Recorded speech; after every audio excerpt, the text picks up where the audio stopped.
All right. Hey, guys, welcome. We'll kick off the show here momentarily, give you all a moment to check in. Welcome to the Concealed Carry Podcast on this fine Wednesday.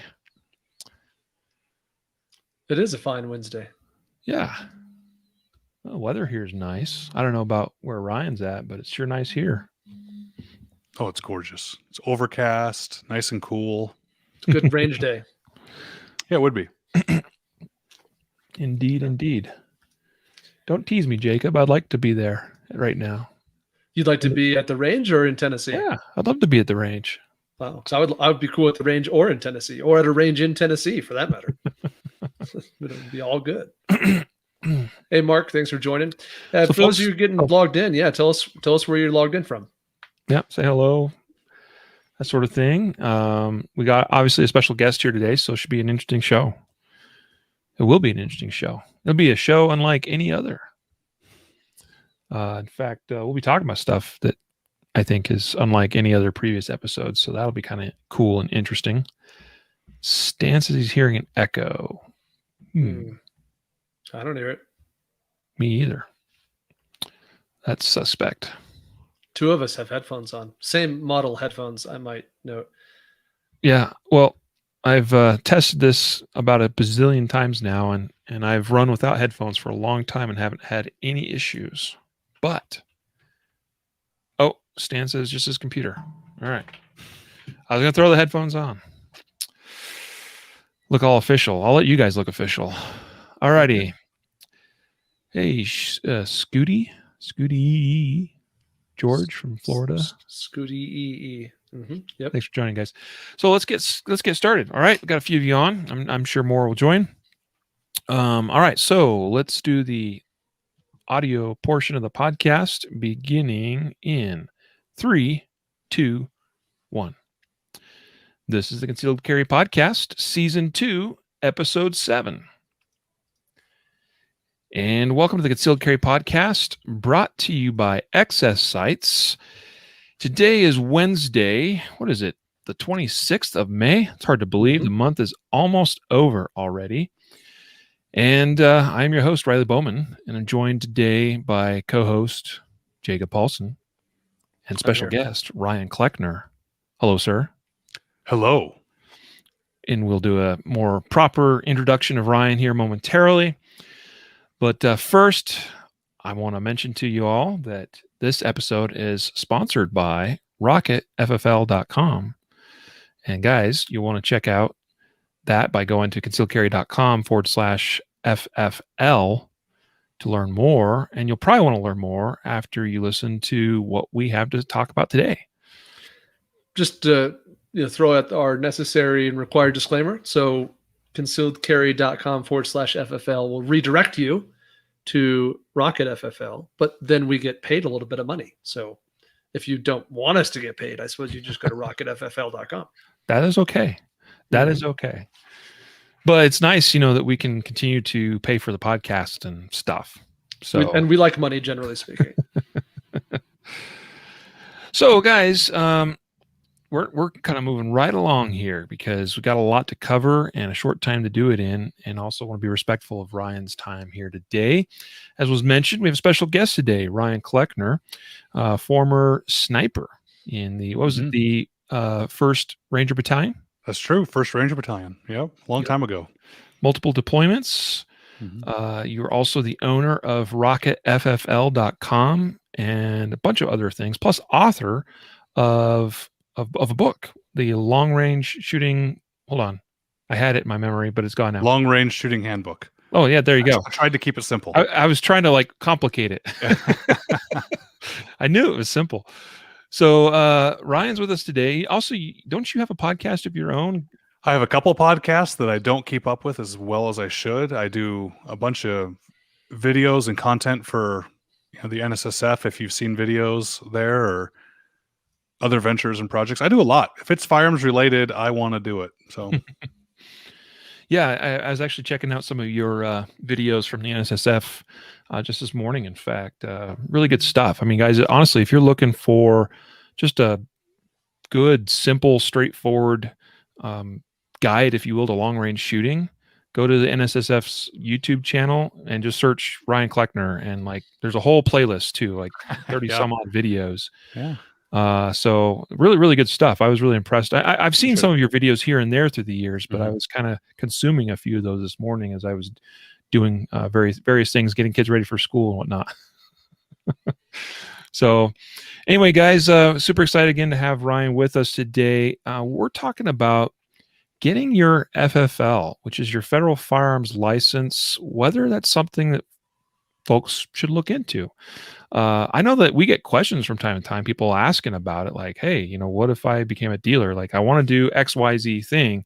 Mhm. Would this be a method for being able to do that? And so that's really the intent of today's video. Is it'll be a little bit different from other podcasts we've typically done, because it's not something we usually talk about, like, hey, become a dealer. Mhm. But there are some reasons why you might consider doing that. I have a few friends that have become dealers through the years. I have one that started very small, just operating, you know, out of his home, and is recently moving into an actual place of business, because that's grown for him. It was, you know, he had some specific reasons for doing it, and you know, hey, now that's becoming more and more his job, which I think he's, you know, pretty happy with. So anyway, yeah, let's where should we start, Jacob? Well, I wanted to just interject a personal note. Ryan and us know a lot of some of the same people, and they always speak very highly of Ryan. And so I reached out to Ryan in like December or January or something, and I was like, "You seem cool. Like, I want to be your friend." And and he's been so generous with his time with me. You know, every time I've reached out to him or, you know, made a phone call, and we were able to connect for a while at the CCW Safe Summit in Oklahoma City in April. And so we spent some time together. And I just think that Ryan's really a good, genuine people, you know, good human. I just really thanks, enjoy man. him. Yeah. And I recently purchased Ryan's book as well. And the long range shooting handbook. And so I just am diving into the first couple of pages, and I just want to do more with Ryan because he's such a credible person, because he's such an amazing shooter. Like, clearly the guy knows how to shoot. He's got a top-selling book on the topic, but he also understands the law. He's an attorney, went to law school, passed bar exam, has clients who in the gun world, and you know, worked for NSSF, worked as an executive at Remington, and just kind of brings us all together. And what people are going to quickly find out about Ryan over time too. I guess I said quickly and then over time doesn't really work. But what you should know about Ryan is he's also a serial entrepreneur. The guy just can't handle it. He's just I thought I was bad till I met you, Jacob.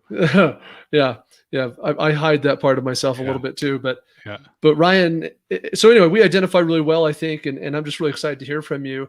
And Thanks, and I'm going to kick it off by admitting openly that I've been put offish about getting an FFL. And so, Ryan, I'm going to have you kind of address some of my personal concerns, and that's how I think we'll kick this off, because we often get asked, you know, hey, concealedcarry.com, you know, you guys need an FFL, why don't you get one? And we have a myriad of concerns or issues. But even me individually, my first initial thought is, well, I don't want the ATF all up in my grill. Like, I don't want the ATF, you know, coming to my house and searching it, or, you know, whatever, you know, nightmarish thing I can pretend to imagine in theory. So that's my first starting point, Ryan. Like, if I go get an FFL, are they going to come, like, rip through my house and like give me a colonoscopy? Like, well, how does it work? It depends on what you're doing with your FFL. So I'm often handicapped by analogies. You guys will figure this out by the time we're done with this podcast. I like to make the analogy of getting an FFL to getting something like your driver's license. It's a federal firearms license. It allows you to engage in the business of buying and selling guns. A driver's license allows you to drive a car out on the roads. Getting a license for driving a car still requires knowing the basic information, maybe practicing driving. You still have to jump through hoops. You still got to go make an application. You still got to get this photo done. You still have to do it, but people don't seem to mind. And just because you get a driver's license, that doesn't mean that the cops can now, without, you know, complying with the Fourth Amendment, just immediately pull you over whenever they want, just to search through your car or give you the colonoscopy, as you said. You still have your rights. Your rights don't go away just because you got a license. It's just scary, because I think people don't know what's going on with it. It seems complicated. It seems worse than it is. You know, Riley, you brought up my videos, and I think it's a good segue for why I do the FFL stuff I do with Rocket FFL. Is if there's a brand I have in long range shooting, for videos or for my book. It's this. Anyone can do it. It's not that hard. Don't worry about the complicated stuff yet. Let's just start with the basics and go along as we go. I'm taking that same approach to getting FFL. If you go read and learn everything on the forums and you take that all as truth, yeah, Jacob, I get it. I wouldn't want an FFL either if I believed all that. Mm-hmm. But I think it's important for people to remember that very same information they're getting about laws off of a forum is this very same forum that they may have been cursing at the day before because it had such bad information about their favorite gun. So there's just as much bad information about which gun is correct or which caliber is the best as there is about getting an FFL. And if you want to do it, I think there's a lot of good reasons to do it, but it's not for everybody. That's what we're here for. We're here just to help educate you and show you the right way to do it. And this is the worst sales pitch ever. You don't need Rocket FFL to get your FFL. Not at all. You want to go get it on your own? God bless. Go get it. I've had 27 FFLs before I made Rocket FFL. It's clearly possible. But what we're here for is to say, if it's confusing, if it seems like it's a little overwhelming, if you want to do it the right way, we're here for you. And also, if you want to stay out of trouble later. So you're right, Jacob, I'm a firearms attorney and I represent clients. At one time I worked for a firm and represented hundreds of FFLs across the country at the same time. And often they would get into trouble. That's why they come to a lawyer, right? People go to the doctor when they're sick. They come to a lawyer when they're in trouble. And they would be in trouble and I'd be helping them get out of trouble at the ATF. And very often one of the things we would be doing is getting them a new FFL to start fresh and a clean slate. And I caught myself repeating the same mantras over and over as I'd pace through my office, and they're paying me obscene hourly rates to get this information. And I caught myself doing this. And because I'm the serial entrepreneur, I kept thinking, man, how do I can't scale myself. I can charge a lot per hour, but I still got to work that hour. And I realized, I can scale myself and make it a lot easier and lower the barrier to everyone if I just hit record and turn this into a course. And that was the plan, is that not only is it how to get an FFL, there's 7 chapters in the course. One chapter talks about how to apply. The other 6 chapters talk about how to make the right decision along the way. They talk about background information that you need to know so that you can set up and do business the proper way. There's chapters on, great, you got your FFL, congratulations. How do you start your business? There's even follow-on courses on ATF compliance and things like that. So we don't just help people get their FFL. I help you so that you don't need me. I literally am making myself obsolete with Rocket FFL because so many people didn't realize that they shouldn't have set it up as a sole proprietor or as an LLC, or they shouldn't have gotten this type, they should have gotten that type, or what an SOT is. So if you need help making those decisions along the way so that you do it correctly, we'd love to help you. Mm-hmm. So Riley, like you've talked about getting an FFL before. It's crossed your mind. I know we've had that conversation. You have friends who've done it. I have friends who've done it. What are some of the big like motives? Like if someone's listening to this, they're like, okay, but like why? Like what's in it for me? Why would I go to the effort? Maybe it's never crossed their mind before. Let's hash that out a little bit. And I'll go ahead, Riley. Yeah, I was going to say, let me give like one really simple answer and reason why it's crossed my mind. I've dabbled a little bit in like stippling handgun grips. Okay. Like Glocks or whatever, right?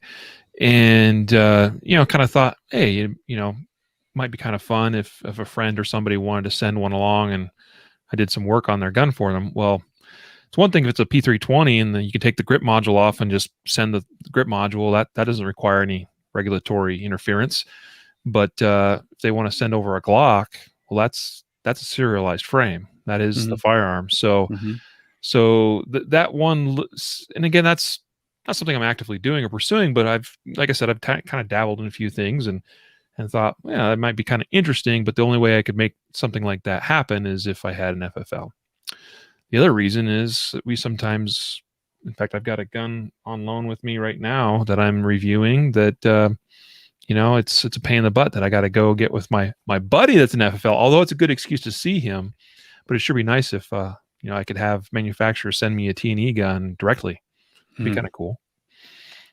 So those are two simple reasons that have kind of crossed my mind that have well, it'd be nice to have, but do I want to go through the process? Do I want to have the ATF looking at my stuff? I don't know. So if you do something wrong with guns, the ATF's going to look at your stuff anyway. That's true. Right? FFL or not. If you didn't transfer a gun the right way, or you decided to stipple the Glock, for example, as part of a business, and you're like, I don't want an FFL because I don't want the ATF here. I'm just going to do it without an FFL. Well, the ATF's still coming. Just the first thing you're going to get in trouble for is doing it without an FFL. Then you're going to get in trouble for everything else. So the FFL does not open the door to the ATF to come inspect your house. It does not open the door for them to come do anything. It's still law enforcement, and you're still an American citizen. You still have the Fourth Amendment. Now, you have, when you become an FFL, they can do a regulatory inspection of your records, which you're agreeing to. So as part of getting the FFL, you're agreeing to this. No more than once every 12 months. The ATF likes to say they average inspect every 3 to 5 years. It's more like 7 to 9 years. So expect every 7 to 9 years, an inspector from the ATF, which is not actually a law enforcement officer, they have no law enforcement capability, they're essentially an accountant, to contact you and say, hey, we're going to come do an inspection, look at your records. And their inspection is limited only to the FFL records. So if you have your FFL at home in your garage, well, that's where they stay. And they don't get to say, well, what's in that Rubbermaid bin over there? And what's in that? None of your business. They're allowed to come see your bound book, which is the main record of all the guns that came in and all the guns that went out. They're allowed access to the 4473s. Those are those over-the-counter forms you fill out to buy a gun. And they're allowed access to the inventory of guns that are on the FFL, not your personal guns. Right. Not anything else in your house, not your television. So yes, you run the risk of getting inspected. Back to the analogy of the car. You might have to go get an emissions test. That doesn't mean they can just come pop open your trunk anytime they want. Yeah, that's very reassuring. That gives me, that's very specific context. Mm-hmm. And the fear is always in the unknown. And now, knowing something now, it seems way less significant than it did 20 minutes ago to me. Mm-hmm. Because you hear the war stories, and half of them are probably not true. The other half are exaggerated. But oh yeah, my buddy had an FFL and the ATF showed up, 20 dudes and took all the, you hear war stories. Yes. And probably half the time it's because, well, they did something naughty, Or just remember the person telling you that war story might have told you something a month prior that you rolled your eyes at. Right, don't all of a sudden believe this story because it has to do with something you're unfamiliar with. Right. You know what I mean? Right. Like when you watch the news or a documentary and they're talking about a topic really well, they always get the terminology wrong or the process wrong or something, right? And you might be screaming at your TV that maybe you're into woodworking and there's a documentary that talk about woodworking and that's wrong. No, that's not how that works. And no, that's not right. And I can't believe they got everything wrong. But yet the next 99 episodes of that documentary, you're listening to them going, oh, that's interesting. That must be true. Just remember, it's the same people that are giving you that information. So if you want to get your information online, great. I've been accused more than once online of, oh, Ryan's just trying to make money, trying to help people do something they can do on their own. Guys, it is way better business for me to let you go do it wrong. Because when you come to me in trouble, I'm going to start you at 15,000 as a retainer. Start to help you. So it makes more business sense for me for you to let you mess it up, or you come and take a $40 course and get it done right. It's up to you. Yeah. Yep. Which, by the way, that's something we should just mention right now. So if people are like, well, my gosh, this sounds complicated. I bet that there's 7 modules and I'm going to learn all this stuff and video and website and awesome sauce. That sounds expensive. It's not even expensive, Ryan. Like your hourly rate, you told me the other day, and so I won't say it out loud because I don't know if that's something you want public. But it's a small fraction of what 1 hour of your time would cost. Correct. Yeah. Correct. It wouldn't get you. Yeah. I don't even know the math, but I know it wouldn't do 10 minutes with me as your attorney. Right. So I do that because it's a fun business to have, but I also offer other courses. So I'll be transparent. I offer an ATF compliance program that is much more in depth and involved that you can upgrade to if you want to. But that's not what my main business, everything in my life is about. We have Gun University. I am actually a lawyer with actual clients. I write books. I do things like that. And so going to the website, I try to make it as simple as possible too. It's a big button that says Get Your FFL Now. Click. You start the Get Your FFL course and you take it at your own pace. I don't remove your access to it. I can't say you'd have access to it forever because what if I get hit by a bus and somehow they take the website down? I don't know. But I don't limit your access to the course. So you delay and drag your feet for a couple of years, it's still there. You want to go back and reference it? Go for it. Reference it. We even have an online community in the system that you can go in and talk to other people who have their FFLs. You can ask questions. I answer a lot of the questions in there. I won't guarantee I answer them all. But you have a lot of resources to help you out with, and I don't think it's that expensive. No. Do you mind, Jacob, if I touch on some of the reasons why I think people get their FFL? Yeah, let's hear them. So I jotted down my list real quick. As soon as you asked Riley, I said, I have 6. I'll try to make them quick. 6 reasons I think people get their FFL. The first one is probably not the main reason, but it's the one I want to talk about because I'm the lawyer, so I got to do the legal reason, is it's to make money with guns. You have to have a business intent to get an FFL. It's actually part of the application. You don't have to make money, but it's going to be hard proving to the ATF that you had a business intent if you're not making money. There's no limit to how many guns you need to sell or how much money you need to make, but at least you have to have the intent to be in business. So that's the first reason when people want to get their FFL. Second reason, and probably the most popular reason, even though no one wants to admit it, and I can't officially say it'll work, is people like to be exempt from gun laws. So I have no guarantee that whatever the next gun law is, so if you think an assault weapons ban is coming, I have no guarantee that it's going to exempt FFLs. All I can tell you is every major piece of firearm legislation that I've seen come out exempts FFLs. So you can't, even in state level, when I used to live in Connecticut and I was working for the NSSF, and they came out with their assault weapons ban, except for FFLs. You can't have these magazines unless you're an FFL. Federal bans. You think about that. Whenever there was a ban and there was a gun on the wall that you couldn't purchase, well, it was on the wall because the FFL was allowed to have it. So although there's no guarantee, people really like the idea of being exempt from gun control laws that come out and being able to get around some of those things. And for example, I showed you guys here, I manufacture FFL. Here's a SIG MCX Rattler that I just converted into a machine gun this week because I wanted to. Right, because you can, right? And you felt like it. Yeah. So I have an FFL. Manufacturer's FFL is $150 for 3 years. And I just make machine guns whenever I want. No approval from the ATF required. That's another thing. When people think about NFA Firearms, if you're a manufacturer, I make the machine gun first. And within the next business day, all I have to do is tell the ATF, hey, heads up, new machine gun exists. No permission required, nothing like that. Make as many as you want. So that's one, is to be exempt from some of the laws or do other things. The third reason is to save money. You're getting guns at now distributor dealer cost. That's really nice. To have access to the guns, to be able to save money on guns for yourself. You mentioned this one, Riley, not having to go to the gun shop. It's kind of nice. Although I want to support gun shops, I want to support our firearms industry. It's handy for if I want to do a review of a gun that, for example, this SIG Rattler that came in. SIG just sent that straight to me. I don't have to go to a local gun shop and deal with the transfer and things like that because I'm an FFL. Another reason it's popular is you will quickly become the go-to person in your circle of friends. Once your gun friends and your non-gun friends know that you're an FFL, you'll be surprised at how people come out of the woodwork. You'll be at your kid's softball game, and one of the other parents will be like, oh, hey, I'm looking to get a gun. What can I get? Some people like that. If you don't like the attention, don't get an FFL because people are going to want to come, order guns through you, get advice from guns for you, stuff like that. And I already mentioned have guns that you can't already have. This is a machine gun that was made this week. If you're not an FFL, you can't have that. No matter what you do, you can't legally possess that. So those are my quick list, top 6 reasons people get their FFL. Ryan, talk a little bit more about NFA items for people who are not familiar with the NFA 1934 Title III class, whatever people like. What are those items that are naughty for me to have, but you're special, you can have them because you have an FFL? Well, so the only one that I can have for sure that you cannot possess is a post 1986 machine gun. So you can still have other NFA firearms. So let's talk about those. It has a lot of different names. So NFA Firearms is what some people call them. Sometimes they're called Title II firearms, even though it's the first major gun control law, and the Gun Control Act of 68 was the second one that came out. You can tell by the years and math. Mm-hmm.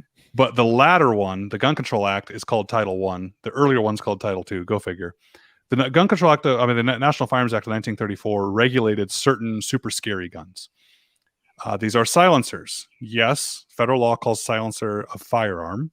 You'll learn that in the course. The definition of a firearm includes a silencer. Short-barreled rifles, short-barreled shotguns, machine guns, any other weapons, which is actually a category of guns called AOWs, or any other weapons. Things like cane guns and pen guns and stuff like that. And destructive devices, grenades, bombs, things like that.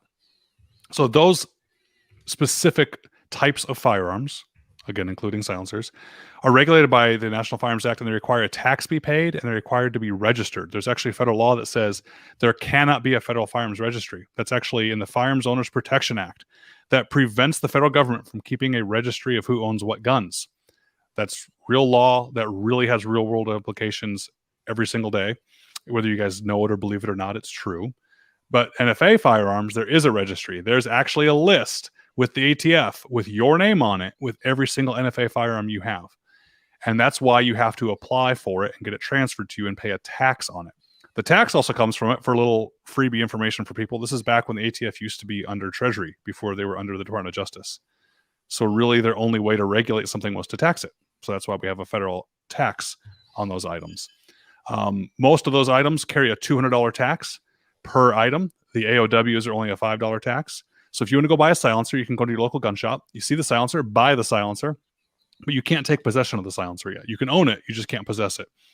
You have to file paperwork with the ATF. There's a bunch of different numbered forms. We don't have to get into them. I'm not hiding it. You guys, if you want, I'll tell you. I just don't want to throw too many numbers at you. But you fill out a form as an application to the ATF with fingerprint cards, with pictures, and a check for $200 to the ATF. And maybe a year later, the ATF will approve the form. And in that year, they're running a background check on you with your fingerprints and photos. And they're also literally walking over from one file cabinet and saying, well, silencer is at Joe Bob's gun shop. And they're walking it over to your file and putting it in your file and say, now it's with Jacob Paulson. And your form will come back approved with an actual stamp on it. There's actually a stamp that says $200 on it. And now you have the authority to take possession of the silencer. And a year later, you can go back to the gun shop and finally take home your silencer. That's the normal way of doing it. And you can have all these NFA firearms with permission, of course, if you pass everything, except machine guns made after 1986 for other laws, other reasons, insert here. Now, as an FFL, I'm allowed to be engaged in the business of buying and selling and even making guns. And if I want to deal with NFA firearms, I can also become something that's called a special occupational taxpayer, or an SOT, if you guys have heard of that. That's where the class 1, class 2, and class 3 come in. You'll hear people sometimes say, oh, I like going to this shop because they're a class 3 dealer. It's technically not the right terminology, but I know what you mean when they say that. What you really mean is they are a type 1 FFL dealer who is also a class 3 SOT. The point is, don't worry about the classes of SOT unless you come to the course. I explain it there and I break it down simply for you. What the becoming an SOT does is it's not a license you get. It's not a thing you get. It's a tax status you become with the government. You are a special taxpayer now. You just pay a once a year tax, so you don't pay per item. So I pay $500 per year to be an SOT. And that means as many silencers as I want to buy or sell, as many short-barreled rifles as I want to buy or sell, as many machine guns as I want to make, I don't have to pay a tax per item. I just pay $500 once per year to do that. And at any given time I want to stop working with NFA firearms, I just can stop paying the tax and be a regular FFL with regular guns. It's not that hard. So does that help explain everything? Yep, absolutely. So the majority of NFA items, the short barrel rifles, short barrel shotguns, silencers, those are all things that Joe Schmo can go buy. Just got to be willing to wait a while and pay a tax. Correct. But by having FFL and being the SOT, or I already forgot the right verbiage. That's fine. By being a special taxpayer and being an SOT. Yes. An FFL is what you have, and SOT is what you are. An SOT, yeah. Then I can possess and move those things in and out of my inventory without a per item cost. I'm paying a flat fee annually to do it. Correct. And now I get the machine guns. Yeah, you can make if you have a Type 7 FFL like I do, which is actually cheaper than a dealer's FFL. Go figure. For the first 3 years, anyway, you can just make a machine gun whenever you want. Now, you still have to have approval from the ATF to move these items around. Not the things I make. But let's say, Jacob, you get your FFL, you become an SOT, and I have a silencer that you want. We still have to apply for the permission to move it so the ATF can move it from one file folder to the other, but the approval takes about a day. So instead of waiting a year and then having to pay a $200 check per and the fingerprints and the photos, that's the other thing. People talk about, oh, I don't want to do an FFL. It sounds complicated. I'd rather just go do the silencer. I'm like, well, the FFL is an application with some fingerprints and some photos and a check. That's too complicated. So you instead would rather fill out the ATF Form 4 with fingerprints and photos and a check every single gun. Yeah. Doing it once is a lot better than doing it a bunch of times. But so you get the silencer now without having to pay the $200 per silencer. You get it within a day or two instead of waiting a year, and you're now allowed to sell it for a profit. Yeah, that seems So pretty good. I just filed a Form 4 like 2 weeks ago. Mhm. And now I'm sitting here going, maybe I should have done something else. So long if is you're an FFL, you would instead file a Form 3. I said I Mhm. wouldn't get into the numbers, but we might as well call them the right thing. You'd file a Form 3, and sometimes they can take up to a week, but it's usually 1 or 2 days. You'd already have your silencer right now if you're an FFL. Yeah. Mhm. Yeah. And the $200 you just paid for that silencer, after your third NFA item, you're saving money even by going full bore and being an SOT. Mm. Yeah. Yeah, I don't know that I ever really. Now, granted, I haven't in the past been that involved in NFA items, silencers especially, for instance, but it's becoming more of an interest of mine as of late. So I hadn't really looked at just the simple math of it that closely. I hadn't given. I tell that people to much thought. start with an FFL. It's the gateway drug. Get the FFL. Don't worry about becoming an SOT yet if you don't want to. And pretty soon you're going to see how easy it is to go onto your distributor's website like I do and look at their inventory of warehouses of guns and say, oh, I'll take that one. Click. And 2 days later, it's like Amazon Prime for guns. There's a gun on my doorstep. And I walk out and open it, I go, oh, yay, a gun for me. That is so fun and so easy to do that very quickly you're going to go, wow. Silencers have even more of a markup sometimes. It's not uncommon to get $1,000 silencer for $500. And you're like, man, I could click this button and 2 days later the silencer's going to my doorstep. Yeah, I'll become an SOT. And you just become an SOT and you do it from there. So it's, the case could be made that to save money, I could become an FFL at the same time that might cause me to spend more money. It's up to you. Yes, you absolutely can save money. So let's say, Sure. even with paying for a course to make sure you do it the right way. So let's round up to $50 even for the course. Let's say you decide to become a manufacturer. That's $150 for 3 years. So it's $200 for 3 years. So you're looking at what, about 60 and change, right? Per year. If you decide to buy 2 Glocks and sell them to your buddies, even not at full retail, you're going to make your $60 back. And then the third Glock you bought and kept for yourself, you just saved $100 because you got it cheaper. So yes, you could absolutely save money with an FFL, but you don't get an FFL to save money. You should have an FFL with a business intent. Even if you're just doing transfers for your buddies, you don't have to charge them retail. You could charge them your cost and just charge them $20 to do the paperwork.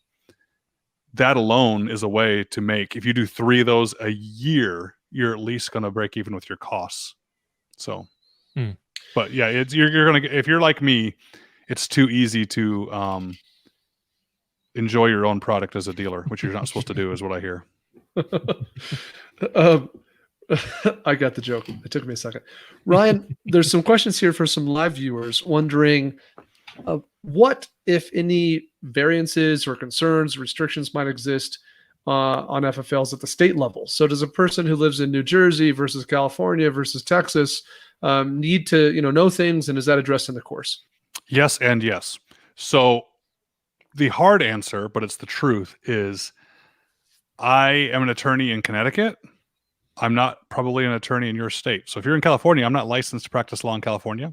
The course that you're taking is not legal advice. There's no attorney-client relationship being established. So I can't speak to every single law you need to possibly do, but I do break it down. So in California, for example, I break down, hey, you need to register here. Here's the form. You need to register here. Here's the form. Every transaction you need to do this. Here it is. So I do walk you through the state requirements of the problem states. There's only a few problem states. They're easy to figure out which ones the problem states are. But there are some extra requirements to doing that. There's also a requirement if you're going to form a business and not be a sole proprietor. So let's say you want to make an LLC. Well, you still need to also create the LLC. I walk you through that in the course as well, too. Hey, you got to register your business with your state.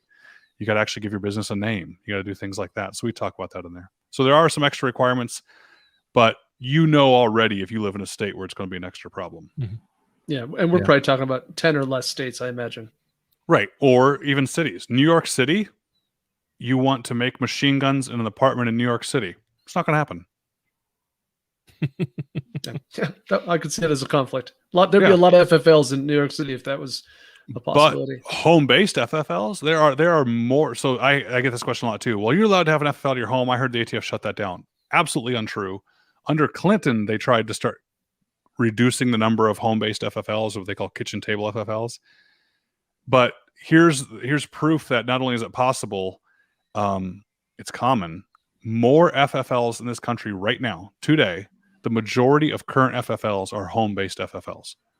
So not only is it possible, it's the most popular option. So yes, you can, out of your house, get an FFL, do business. You're just going to have to make sure that you comply with zoning. So that's why I said, like in New York City, you're not going to get a license to manufacture machine guns in an apartment building. But I've obtained licenses to manufacture guns in office space in a high-rise downtown. I go through the course. I even give you sample letters you can give to zoning if there's any troubles. Because sometimes, out of your home, you want to get a manufacturer's license. Someone from zoning might really panic. Whoa, we don't want a gun manufacturer set up in a neighborhood. Well, depends on what kind of gun manufacturer you're going to be. Sure. If you're going to do what I did and drill a hole in an AR-15 to make it a machine gun, that's not the manufacturing they had intended they're trying to ban. Or according to the ATF, if you assemble an AR-15, that's manufacturing. Assembling an AR-15 is manufacturing a gun. So if that's what you want to do, I give you sample letters to explain to zoning, whoa, guys, don't panic. We're not going to be having machinery and not commercial activity here. You can explain it away and get it there. Most zoning issues that people come up with are about foot traffic. They're about an HOA. They're about somebody saying, well, we don't want a gun shop in our neighborhood. You just have to explain to them, look, I'm not going to be a gun shop. Might do occasional transfers or internet-only sales. I have so many clients that just sell on Gunbroker. They have guns shipped to their house. They sell the guns online. And that's a business. They don't have to have necessarily foot traffic. Yeah. That all makes a lot of sense. And I know that was one little hoop that a friend of mine had to jump through, that he had to get approval through a zoning commission, and that they kind of, he had some neighbors that complained a little bit, but like you said, people come out of the woodwork, and one of the neighbors that initially complained ended up becoming one of his customers. So kind of funny how that turned out. I have to think from like a home-based FFL standpoint, like a homeowner. So I have a couple of questions for you that are sort of specific to that. So for instance, what if I am on a 2-week vacation with my family? We are out of state or maybe even out of country, and the ATF inspector, I don't know whether it's a phone call, a letter, or whatever, all of a sudden shows up while I'm away. Like, how does that all work? How if they decide they're going to come and inspect your books, how are you notified? How much time are you given, notice wise, and what exceptions, if any, are there for situations where you can't be there to comply with that inspection request? Good question. So normally there's no advance notice because they don't want to warn you. They might just come up and knock during your business hours. Now, they can only come during your business hours, and you get to pick when your business hours are. You can say Saturdays from 8 to 10 a.m. is it. ATF may not like that. They might ask you to have a little bit more business hours, but you get to define your business hours that the ATF can show up during, and you don't have to be open. There's no part in any rule or law that says your business must be open all the time. You're allowed to go take a lunch break. You're allowed to take vacations. Lately, the ATF has been calling ahead, which is wonderful, saying, hey, we'd like to come schedule an inspection next week. That's a gift. Take it if it happens. So you're on vacation and they call you, you answer the phone and say, sorry, I'm on vacation. Business I'll closed. be back in a couple of weeks. Business is closed. Yeah, it's not open to inspect. Now, if you have employees and the business is running, you can't say, I'm on vacation, get lost. They'll say, great, enjoy your vacation. We're going to be here inspecting your business because it's open. But no, you need to close your business down, especially if you're doing online only sales. You're not having foot traffic in there. Do you guys mind if I respond to some of the comments that are coming in? Sure. Yeah. There's some good ones here about. I'm specifically curious about. I have an existing business entity. How does that work? Yep, great. Business entity or individual can get an FFL, no problem. Business already exists. That's fine. The business, if you wanted the business to get the FFL, then the business is the FFL holder, not you. You would just have the authority to act as the FFL as an employee or owner of the business, just like the other employees would. So that's fine. I saw one that just came up that said some distributors do not want to do business with home-based FFLs, require you to have brick and mortar. True, but other ones do allow it. So I have relationships with distributors that when you graduate through the program, I have their contact information right there. You reach out to the person and say, I got my FFL through Rocket FFL, and they set you up an account. So I wouldn't use that as a reason not to get an FFL just because a business may not work with you. But I guess that's your preference. That's kind of like saying, I don't like pizza because some pizza places won't deliver to my house. True. Some others will. So that's your choice. If you have a C Corp already, can you get FFL? Yep. Do you need to be an LLC or can you just be a sole proprietorship? You can be a sole proprietorship, and there's pros and cons to both. I walk through them in the course. My personal preference is to not do it as a sole proprietorship, but there are some really good reasons to do it as one. And I leave that up to you once we explore and go through all that to decide which one's better for you. I like the legal liability insulation much better. But the benefits of a sole proprietorship is it's not a company now that has technical possession of those firearms. It's you. So it can make things easier in the future. Yeah. So maybe depending on your business objective or what you see as your future growth. Exactly. Yeah, I could see that. I will never personally recommend that you do that, though. I will always recommend you get an LLC, but there can be reasons to do it. Sure. So I have two follow-up questions. My first one is, if I'm not a person who's very organized, right? Someone might be listening to this right now. They're thinking, I have to maintain specific books. I have to keep records. How complex is that? Is that something that's going to be overwhelming and daunting, and I'm going to suck at it and get in trouble? I don't think it's overwhelming, but I'll go back to my bad sales pitch again. This isn't for everybody. Sure. If you self-identify as somebody who's not organized, or if you self-identify as someone who forgets to file something when it's supposed to be filed, or you know that you're the person that puts the letter on the corner of your desk that's supposed to go out in the mail by a certain deadline, and 2 weeks later it's still sitting there because you forgot, do not get an FFL. You're going to get yourself in trouble. It's very easy to not be in trouble with an FFL. I think it's easier than not getting in trouble driving a car, going back to that analogy. If you are someone who can't obey traffic laws, who can't keep your eyes open, who loves to put the pedal to the metal all the time, maybe you shouldn't get a driver's license. That's not saying you're a bad person. I'm just saying once you get that license, you now have to be the type of person that's willing to follow the rules on the road. Once you get the FFL, you need to be willing to follow the rules as an FFL, which are actually much easier. You just have to make sure that when a gun comes in, it gets logged in. Make, model, serial number, date, from whom. Done. But if you're the type of person that gets the gun and wants to go play with it and gets distracted and never goes over and logs into the book that simply, and you forget to do that, and a month goes by, now you're never going to do it because you forgot about it. Now a year goes by, the ATF comes and inspects, you're going to have a problem. They're going to say, hey, you didn't log the gun in, you were supposed to. Or if you're going to do over-the-counter transactions where you're going to actually have people in front of you filling out 4473s. And you're not able to look at that and be disciplined and pay attention that there's no typos in that 4473, either don't get your FFL at all or don't do 4473s. I hate doing 4473s. I encourage many people to get their FFL and never do a 4473. Instead, put the burden on the local gun shop. One, that helps support your local dealer network, keeps them in business. Two, it gets rid of the 7 out of the 10 top violations every year that my clients will get. 7 out of the top 10 violations every year from the ATF are for typos on that 4473. So if that's not you and you don't want to keep them all organized and in the right order and ready for inspection and make sure there's no typos, great. Order the gun from your distributor, shows up to your house, ask the person which gun shop they'd like to use, or go sell it on GunBroker or do something like that and let the gun shop do the paperwork. Your risk just went down to literally having a book that said Glock 19 serial number 123 came in from this distributor, and then Glock 19 serial number 123 went out to Joe Bob's gun shop. Your paperwork burden is done. But know yourself. If you can't stay on top of that, either don't get an FFL or enlist the help of someone that can. You can have, if you make a company, you can have employees. You can have a spouse help you. I'm actually much better at conducting business when I'm not the one taking care of that. When I have someone in the company that can focus on keeping those books. This is another good question from an online viewer. Mark asks, are mobile FFLs allowed? Like, do I have to have a physical address and do I have to conduct the business at that address only? Yes. There's actually, I was just on a phone call with someone before this podcast, and they were talking about, offering like a concierge type service. The actual rules are that you can only conduct business at your licensed premises or a qualifying event. And qualifying events are things like gun shows or special sporting events.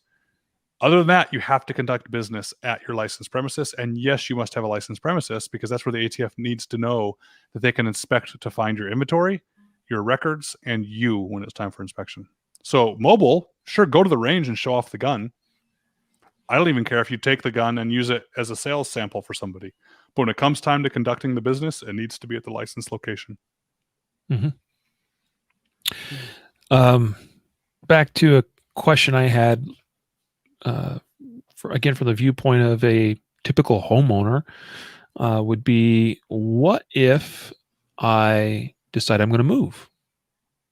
So what is involved in now transporting this business, this FFL, to a different location? Is that complicated at all? You fill out a change of address form and send it to the ATF. Ooh, I like it. Yeah. A change of address form. There's going to be a little bit of time involved. Give the ATF some notice. This is the federal government we're dealing with. Give them some notice that you're going to do the change of address. And if you don't give them enough notice, no big deal. Just don't do business until you get the new FFL at the new location. Just pause business while it's pending. They're going to have an inspector still show up at the new location, just like they did at your original location, just because they want to look around and say, okay, yes, there's a building here. Okay, yes, things look good. And by the way, that visit counts as an initial inspection, which means the second they come to visit you and meet you, hi, you know the rules. Here's some paperwork for you to look over. Okay, this looks like you're going to have guns here. Sounds good to me. That technically counts as an inspection, which means they're not allowed to come back for at least 12 months legally. And I presume it's the same thing if I'm changing from home to like a storefront. Like, oh, I'm going to go get an office space now. Same difference? Yep. Matter of fact, you might not even want to do a change of address. You could just get a second FFL there. There's no limit to the number of FFLs you have. Interesting. Yeah. So someone asked, what type of security alarm system gun safe is required by the ATF? That one's easy. None. There is no security alarm system, gun safe, or anything like that required by the ATF. What's required is reasonable security. I go through the course how to nuance that and what that actually means, but no, there's not. That's one of the many myths you hear online about what you have to have for safety or storage. I think you should have an alarm system. Right. You have to worry about liability and out some cash, Yeah. And you are the front. I think FFLs are the front line of defense against the criminal misuse of firearms. The reason you do this paperwork, the reason that background checks exist, the reason things like that is because you're the front line of defense to help make sure that gun doesn't start off in the wrong person's hands, which means not having your entire inventory of guns sitting on your front porch where anyone could just take them. So you have to have reasonable security, but it's not that bad. Yeah, reasonable. Ryan, what are two or three like common screw ups? Someone might be listening to this. They already have an FFL. They're like, yay, Ryan's talking about the awesome thing, cool thing I'd love to do myself. But what are things that you see a lot of these, especially the smaller guys, they just consistently do wrong and gets them in trouble? Business formation and business ownership. They do wrong, not understanding who would be technically an employee or who might be a part of the FFL, or they have a business already that's maybe a machine shop and they want to start getting into guns, and so they don't properly disclose or lay out that hierarchy of the business. It sounds boring, but it's really important to the ATF. Another thing they don't do right is they misunderstand the responsibility that we already covered. They think, I get an FFL. I'm walking two different lines here. And one, I'm saying it's not that bad. And the other, I'm saying it's serious. Well, they're both true. It's not that bad, but it's also serious. So they start off and say, I got a gun. I got to remember to log that gun in. And they don't do it. Or they don't get set up right on the right track that way, and they get behind on paperwork. That can be a serious problem. Or they're not good at keeping records. They're not good at keeping stuff in an organized spot or things like that. They can get themselves in trouble. So. Yeah, that makes a lot of sense. A live viewer here asked a great question. What's the typical startup cost for an FFL? Well, as an attorney, this is my favorite answer. It depends. It depends what you want to do. So Jacob, let's say, wants to get an FFL because he wants to get some guns for himself, maybe conduct the occasional transfer to make $10 or $20 from a friend, maybe sell a gun on GunBroker, something like that. Well, I'm just going to assume that you're going to use Rocket FFL. So that's $50. You're going to have a couple of postage stamps for your application, right? You're going to have your application fee. Let's say maybe Jacob wants to be a manufacturer FFL. It's the $150 for the Type 7 FFL for 3 years. So he's looking at $201, including the envelope and postage, to be an FFL for 3 years. Now, every 3 years after that, he has to renew his FFL. That's not that bad. So that's the startup cost for Jacob, because he's already got his computer. He can have a free Gunbroker account, and that's it. Now you want to be a bigger operation, and now you're thinking, maybe I don't want to just keep my records by hand or on an Excel spreadsheet. Maybe I want to pay for a nicer software meant for FFLs. Well, that could be $10 a month or $40 a month for the software if you're doing a lot of guns. Or if you want a storefront and you want, you can see the price goes up from whatever you want to be. But as the bare minimum, you need a license. That's it. From there, it can only go higher. Mm-hmm.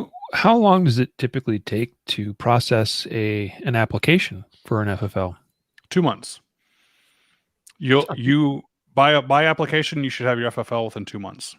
It takes about 6 weeks for the ATF to contact you and schedule the first visit for them just to come meet you. And I have a whole chapter on that. Don't be afraid. It's not going to be a big problem. This is what we're going to talk about. I think one of the best feedbacks we get from Rocket FFL students is how impressed the ATF is, because the ATF is assuming you know nothing. And as they go to try and tell you the things, they ask you questions. People that take the Rocket FFL course go, oh, I know I got to do this, X, Y, and Z. And the ATF goes, oh, wow, you already knew that. Occasionally they'll correct the ATF on things because they learn it better on what the requirements are. And then that inspector will go back and give you the thumbs up, and the actual paper license will arrive in another couple of weeks. This is a really good question from Ken, who's viewing. And I was trying to think how to word this question, but I guess I'm thinking, like, what's my worst case scenario, right? Like if I'm like, yep, I'm in, I do this, and for whatever reason, I change my mind. I don't want to do it anymore, or I write it out for a wave and I decide that I'm done, and for whatever reason, or maybe I have 5 FFLs and I want to shut one down. What are the requirements relative to shutting it down? Keeping paperwork and all that stuff. It's easy. You shut it down and send the paperwork in. You send the paperwork into the ATF so they can have access to it. So the federal registry, I said, that can't exist. That's because they have to do a trace request, is what it's called. So let's say a gun gets used in a crime and it's a Smith & Wesson M&P. Well, the police department picks up the Smith & Wesson M&P, looks at the serial number, and they actually call Smith & Wesson. And they say, hey, serial number 123. When was this made and where did you send it? Smith & Wesson goes through their records. This happens every single time for a trace. They say, oh, we got it. We sent it to Lipsy's as a distributor 2 years ago. Great, thank you. They hang up the phone. They call Lipsy's. Hey, Lipsy's, you got Smith & Wesson M&P 123 on this date from Smith & Wesson. They're going to say, oh, we sure did. Where'd you send it? Oh, we sent that to concealedcarry.com FFL on this date. Okay, great, thanks. Hang up the phone. Hey, Jacob, apparently you got a gun from Lipsy's. I sure did. What happened? I sold it to Riley on this date. Thank you. They have to do that all the way down the chain. So when you go out of business, you're now a missing link in that chain for them to be able to trace guns. So there's a whole process for it. I talk about it in the course, which forms and how you do it. But the forms end up getting back to the ATF so that they now, when it says it went to this FFL, they can go look at their records and pull out the piece of paper if they need to fill in the missing link in the chain. Mm-hmm. Mm-hmm. So Scooty asks, if I'm an SOT and I have some inventory of SOT related items, whatever, short barrel rifles or awesome machine guns, and a couple years later, I'm like, I'm done with that. I just don't want to justify the $500, SOT stamp or tax or thing anymore. I want to be done with that. What does that look like? I got to move some of this inventory. I got to, dump it. Or I just get to keep it now. Like, what does that look like? You can keep it all. Matter of fact, if you set it up right, this isn't guaranteed. You have to do it the right way. If you set up the FFL right, you could even decide to get rid of your FFL and you keep all the silencers. ATF's wise to this, though. Do not get an FFL thinking you're going to be smart and do this and say, well, I know what I'm going to do. I'm going to go buy 20 silencers. Get an FFL, buy 20 silencers.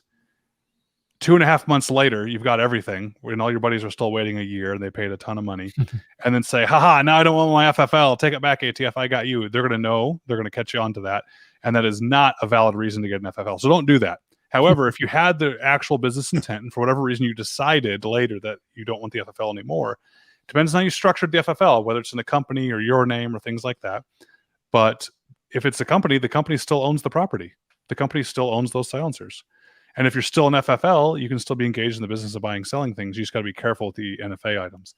The only thing, so if you get rid of the FFL and the SOT and you're like, I'm out of the game, and you had this entire gun store's worth of inventory that is now magically yours. Okay. The only thing that you can't keep would be post 86 machine guns. Sure. So you get rid of those, but all the other stuff you could keep. But yeah, it's fun to say and think about, but I hesitate. You can hear it in my, I'm like, I don't want to tell you guys this because I don't want people thinking that's a slick way to do it. You will get yourself in trouble if you do that. Don't do that. Yeah. Sure. Yeah. It's just a good to know thing. If it happens, it's not a good plan. Yeah, if it happens, the only guns you're going to have to hurry up and find someone to buy from you are the post 86 machine guns. And the ATF even expedites and makes that process even easier. So it's actually hard for me. So if you got your FFL, Jacob, and you wanted this machine gun, we actually have to jump through more hoops because it's a post 86 machine gun. However, if I'm going out of business, the ATF just rubber stamps it and lets you get the machine gun because they know I have to get it out of my possession. So they do everything they can to make that easy. Interesting. I'll even look on GunBroker for machine guns, and you'll find ones where the dealer's going out of business. So it makes it even easier. Sure. To get them. Mm-hmm. So we should have you back in the future. Oh, I'm sorry, Riley. Go ahead. I was just going to say, so the point is to go into this with the right reasons and the right intent. Mm-hmm. And if you happen to get out of the game, all right, big whoop. Exactly right. Or if the ATF shows up, these myths that you hear, there's no minimum requirement of guns you have to sell. The ATF can't come inspect every part of your life whenever they want. The paperwork and requirements are not hard at all. You just got to do them. You just got to be disciplined enough to do them. It's not that bad. It's just have a business intent. You intend to do transfers for friends. I don't know what's enough. A couple a year. You transfer a couple guns a year and you charge your buddies $20. There's a business intent. You sell a few guns on GunBroker. There's a business intent. You can use it to enhance your personal collection. You just can't have it only to enhance your personal collection. So, and if you decide that, you know what, this isn't worth the hassle, yeah, wrap it up, close business, close up shop and send it in. Yeah, absolutely. This has been really fascinating, Ryan, because I think that a lot of this stuff is, I don't know, it feels a little cloak and daggery, to the uninformed, behind the curtain kind of thing. So that's exactly why we made the course, right? Right. That's the point. Yeah. That's the point is, if by the end of the course you're like, man, this is complicated, send me an email. I'll give you your money back because you clearly did not got the product you paid for. The product you're paying for is to make this not complicated. So if you're confused now or you're worried about it, great. That's why we have Rocket FFL online courses. And if by the end of those courses I failed to make this a no-brainer to where you actually have your checklist to print out of what to do next and what comes where, if you didn't get that, then yeah, just let me know. Send me an email. Hey, Ryan, I'm still confused. I'll say, sorry about that. Here's your money. Because that's the whole point of the course, is to not make you confused anymore so you understand what's going on. Yeah. Since we've been logged in here, for those who are listening and maybe didn't see some of the comments coming in, we've had at least 2 people comment who are Ryan's customers. Yay. Who have said, hey, yeah, I went to Rocket FFL. I took the course. It was amazing. I'm all set. One person mentioned they're waiting on their interview right now. Mm-hmm. So I really appreciate that. There's a live track record right here of people who say that the product's really easy. And I only kind of want to make this a sales pitch, but I do want to make it a sales pitch because I think the takeaway for me from this is, okay, now, if you've listened to this point, the reasons why you'd want to do this. Mm-hmm. What some of the potential concerns might be and what the obvious ways to address those concerns are that we've addressed now. Mm-hmm. And hopefully the biggest thing is that if you're interested, if you want to do this, it's pretty clear, easy, no-brainer $50 investment that's going to give you a really nice ROI. Just go take the course from Ryan. I think that's infinite value there, Ryan. We're really grateful for your time and that you've made a product that's so easy, and that the product is not made by some random dude who sees money on a table. It's made by someone who is an attorney and said, you know what, I've given the speech enough times. Clearly, there's a need for something. Exactly right. Exactly right. When I hear all the objections to it, well, it's complicated. Well, that's what I'm taking away. That's actually the product you would be buying if you come and sign up for Rocket FFL. Is you're buying me taking away the complication. That's what it is. And I hope it works. I hope it grows our industry. I hope it makes more guns be sold. I hope it makes you take more people to the range and introduce more people to shooting. If this is a way to do that, man, what a great way. Yeah. Awesome, man. It's actually like, I thought I understood some things, but you've corrected me on some of those. Yeah, like that's cool, man. Like I dig it. Like I want to go take your course. Just like even whether or not I'm gonna even go down this road at all. Like I'm just curious what's all in the course. So. It's not that much. It really isn't. I say all those chapters in there, but you could finish it in a couple hours if you just sat through it, front to back. But I recommend people don't. I recommend they take their time and go through it. And I for the application, for example, I go through number by number. In this box, they're asking for this. Here's some tips. This is what you should put. This is why you should put this. We go through the process, and yeah, it's not that bad. You can do it. I mean, we've been doing it for a few years now. We have, I don't know the exact number now, but we passed 10,000 customers a little while ago. So 10,000 people have gotten their FFL by doing it this way, and it's got to work somehow. Yeah. I got to make the ATF unhappy. Think how much more work we've made for the federal government. Well, I'm thinking in my head that's more than 10% of the current FFL database that are active. Yeah. That are active. Yeah. Yeah. And then of course you go read the blog too. You don't have to buy my course. I'd love it. Sure. But on the blog, my most popular article on my website is how to get your FFL. Of course. I tell you how to get your FFL. And you don't know what FFL type you should get? Great. I have an article that says FFL types, everything you need to know. And I break it down and tell you which FFL type you should get. So I want to be a resource. I want to help you. If the course is that way, awesome. If not, God bless. So speaking of blog, I just opened that up on your site here. And the very first thing I see is how to get your FFL in New York, including New York City. Yeah. And the next one, guide to getting your Oklahoma FFL. I'm going to guess for Mark's sake, I know Mark's in California, and so he's very curious. I'm going to guess you have an article that's something to do with getting your FFL in California. I do. And those are all at the top of the roll there because those are the most recent articles we're going. And that's why they're also in alphabetical order. As we've been knocking through those for the states. That's going to tell you the basics, what you need to know. Already there in the article. Again, I list in California for the California DOJ, you have to register a couple different ways in the forms. I don't hide the ball in the course. There it is. Go do it. You register here. Here's a link to the form. Have fun. Go get your FFL. The thing I want to avoid the most, besides seeing people get in trouble, is trying to make you pay for something that you don't need. I only want people to join Rocket FFL because they truly want to do it the right way. But if you want to research on your own, you can do that. Jacob and I talk about that. I think we have the same belief in business. I only want customers that want to be customers. So if you'd like some help go through the process, I'm here for you. If not, go do some research, get your FFL. And if you do get in trouble later, or you end up with issues later, our follow-on courses might be for you. Like our employee course, we have a 1 hour long employee course because I know that gun shops, when they hire a new employee, it's so much easier for them to sit down for $20. Welcome to the job, new employee. Sit down for an hour and take this course. I have a 20-question quiz in the 4473 that stumps even me sometimes if I'm not paying attention. I give 20 different 4473s with a different typo each that you got to try and hunt and find where it's at. And by the end of that, it makes them all better at it. So maybe that's a way I'm going to be able to help you, even if you got your FFL on your own. That's cool, man. Absolutely. So that's the call to action, guys. I think if you've listened to all this, ponder a little bit, but if you think an FFL is for you, or maybe if you already have an FFL, then I would encourage you, go to concealedcarry.com/FFL. That's our affiliate linky thingy so that you'll go to Ryan's website, but then he'll pay us if you give him money.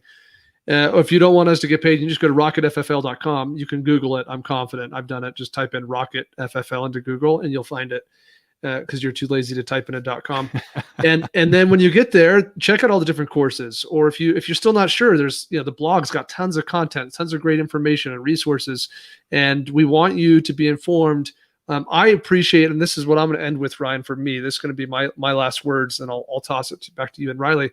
But I appreciate what you said about us getting more people, more FFLs in this country is better for the Second Amendment. It's better for our community. It's better for our industry in infinite ways. Mm-hmm. And I think that we need to take that seriously. I'll let you kind of comment on that, and then I'll toss it to Riley, and I'll be done. We agree. Riley gave the example of somebody who had a neighbor that was against them being an FFL and became a customer. That happened because they got an FFL. If you're going to be an FFL and you're going to help make sure that the person who's not supposed to have guns isn't getting them because you're doing your job and you're watching out for bad transactions, that's also good. Welcome to our industry. This is great. Anything we can do to make our industry stronger, not just from a money standpoint, so we can have a bigger representation in the country, but we can also introduce new people to shooting. And if your way to do that is that new shooter that might be intimidated to walk into a gun shop and talk to the typical gun store employee behind the counter because they don't want to go through that experience, would have a better experience coming to you in your home and having a more enjoyable entry into firearms, then you should be doing that. Really good things to think about and consider. I sincerely appreciate your time with us here today, Ryan. And, Jacob already mentioned it. So concealedcarry.com/FFL. You are doing good work there, brother. And also elsewhere, we've mentioned your YouTube resource videos.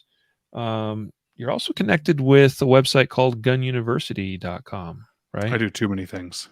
Yeah. I sure do. So a lot of really great information and articles and reviews and tons of I remember when I first came across gununiversity.com a couple of years back, you got way more information on there now, brother. So that's really cool to see, just see how you're growing and doing more. And I think it's all beneficial to our industry. So thanks. It's fun to talk about the FFLs too. Normally I'm the long range guy. Normally people just want to talk about learning how to shoot long range or getting started with that. So it's actually kind of fun to have people interested about the legal gun geek stuff that I get into. So appreciate you having me on. Yeah, cool. And I think we'll probably have you back in the future to talk about other topics on which you are also a subject matter expert. So we're really grateful and we appreciate it. Thanks, guys. Yeah. So with that, folks, we will let you go. We'll be back here with another episode a little later. So until then, train right, train often, and train safe so that you can fight hard, fight fast, and fight true. Take care.